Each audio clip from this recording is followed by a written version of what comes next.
Hello, everyone, and Happy New Year. Here's to a happy, healthy, and prosperous 2020 for everyone. I'm Gwen Clayton. I am your host of Tuesday Newsday, and I would like to start off this episode talking about recycled plastic bottles could be the eco-friendly future of wine packaging.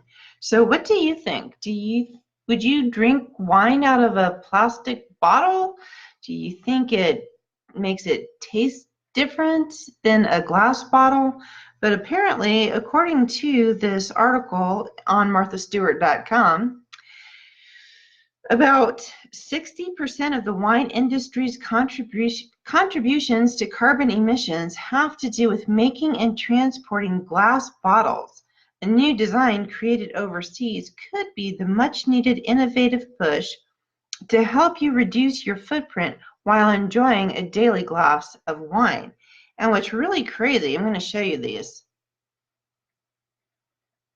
They're flat. They almost look like a kind of like a pint of bourbon or cognac or something. So they're flat and they're designed to fit in mailboxes. But the weird thing about wine shipments, anybody who has shipped wine knows that you got to sign off for those things. You don't just drop them in the mailbox. So maybe that's a thing. These originated in London, I believe. Yeah, London-based Garçon Wines started them, and they're made from recycled PET plastic. I don't really know what that is. This isn't my bailiwick, but they are reportedly 87% lighter than glass bottles. And according to their Forbes profile, the company and each and every bottle can save upward of 500 grams of carbon dioxide across a supply chain. So what do you think about that? Do you think that's a good idea? Are there any drawbacks? Do you think it'll affect the flavor? Do you see any other hangups, or do you think this is a good idea? Let me know in the comments down below. So today's book is Haunted Travels of Indiana by Mark Marimen. And my husband found this at our local Barnes & Noble, and he knows how much of a big fan I am of ghost stories, and this was really interesting. So we've been in Fort Wayne for 2 years now. We rolled into town Christmas Day of 2017, and of all the places in town that we've been to the old fort the most. And I can tell you, as often as I've been there, I have never encountered any ghosts. Now, the fort that's there today, it's over off of Superior Street in Lafayette, Spira, and it's over in that area. So it's not the original fort. I don't know the whole story of what happened to the original fort. I understand that the original location is now an apartment complex, but they rebuilt it in 1975, 1976 as part of the country's bicentennial. But it's about 200 yards from the original site. Now, what I think is kind of cool about the fort in Fort Wayne is that it's right at the convergence of three rivers, of the St. Mary, St. Joseph, and the Maumee River. So you've got all of that going on, and then there's the Black Swamp nearby. So you've got some pretty cool folklore going on, and I'm going to be exploring that in the next few over the years. But what I never knew before is that the old fort is supposedly haunted, and it's haunted by a Lieutenant, I'm going to pronounce it Philip Ostrander. It might just be Philip, I don't know, but back in the War of 1812, which is a big war for Fort Wayne, the old fort was very instrumental in that war. So there was this huge, there was a whole bunch of brouhaha, a whole bunch of history, and I'll go into it another time. But so the Captain Rhea, who was the commanding officer at the time, was a drunk, and everyone knew it, and he was letting the fort fall into disrepair. So they kind of did a kangaroo court, and instead of, I don't think they court-martialed him, but he was replaced with a couple of lieutenants, Lieutenants Curtis and Ostrander. And so Lieutenant Ostrander resumed his duties as second in command, but he was kind of in charge. But at the end of the siege, there was this big, so the fort got sieged by the Miami Indians. And at the end of the siege, it might be assumed that Fort Wayne would return to the sleepy outpost it had been before the onset of hostilities. In the coming months, however, one strange historical footnote would be added that some believe has reverberations to this day. At the least, this incident formed the nucleus of a historical mystery that has never been truly solved. On April 28th, the orderly book, or log of activities at the fort, recorded that Captain Moore had issued an order placing Lieutenant Ostrander under arrest and prohibiting any member of the fort garrison from communicating with the young officer. No formal charge was listed, but the vague notation was made, "Circumstances have transpired with the garrison of a most destructive, injurious, and dangerous nature to the service." It may be guessed that Lieutenant Ostrander was confined to his quarters, yet there is no record of his ever coming to trial. Indeed, when examined nearly 200 years later, it was found that the next 17 pages of the orderly book had been neatly cut out, obliterating any chance of knowing the nature or outcome of the charge.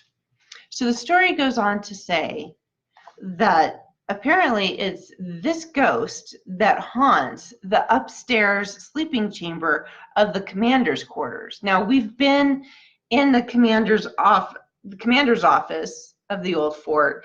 The old fort is a typical fort. It's in a square shape. And as you're going in, the first building that you see, going straight, the left side has the commander's quarters, and the right side is the kitchen.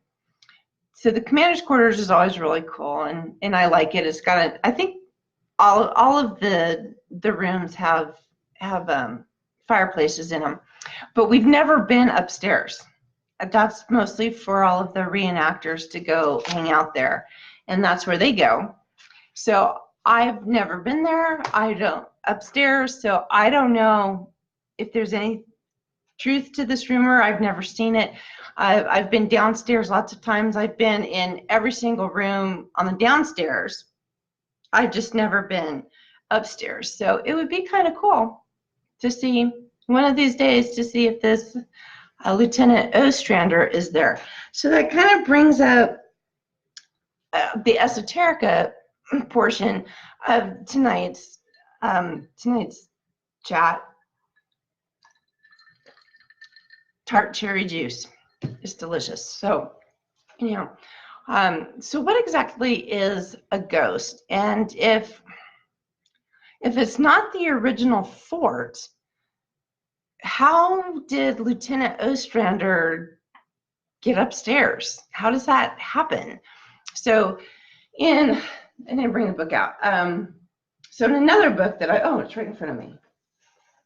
So this is another book that I've been reading off and on. It is ESP Hauntings and Poltergeists, a Parapsychologist Handbook by Loyd Auerback.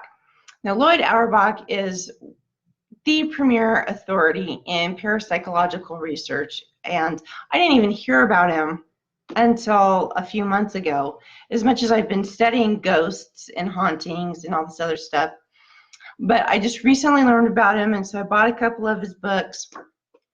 And it's really interesting, and what's really funny is that I came up with my own conclusions independently before I even read any of this stuff. And so everything that he's written confirms and elaborates on concepts that I came up with independently.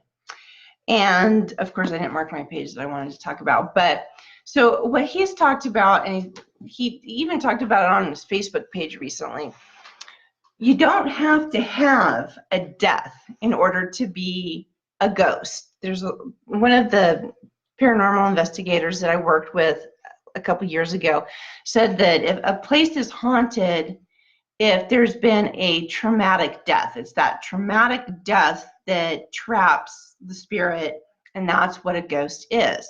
Well, Loyd Auerback claims that that isn't necessarily true. There's two types of ghosts. You've got your sentient ghost, which can actually have a conversation with you, and then you've got some that I call, and this is me talking, just spiritual graffiti. It's like there was a significant traumatic event. It doesn't always have to be a negative traumatic event, just any kind of strong emotion where your mental energy gets left behind.